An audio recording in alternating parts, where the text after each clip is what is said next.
अस्सलाम वालेकुम नाजरीन, आप देख रहे हैं JN न्यूज़ और मैं हूं आपकी होस्ट रुबीना चौधरी। सबसे पहले नजर डालते हैं आज की अहम खबरों पर। औलिया के शहर मुल्तान से खबर शामिल करेंगे। जावेद हाशमी की रिपोर्ट के मुताबिक आलमी मंडी में तेल की कीमतों में तबाहकुन इजाफा जारी है, जिसने दुनिया भर की मईशतों को हिला के रख दिया है।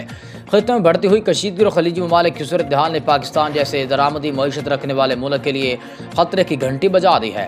माहिरीन के मुताबिक इस बहरान के असरात पाकिस्तान में महंगाई, ईंधन की कीमतों और रोज़मर्रा अशिया पर बराह रास्त असरअंदाज हो रहे हैं।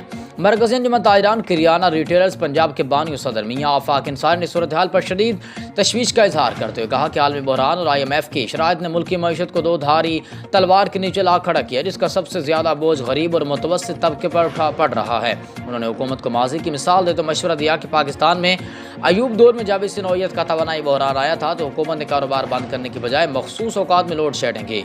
शाम 7 बजे से 10 बजे तक बिजली बंद करके कारोबार को मुतबादिल ज़राए जैसे हल्की रोशनी और मिट्टी के तेल के लैंप और गैस बर्नर के जरिए जारी रखा गया, जिससे मईशत का पहिया रुका नहीं।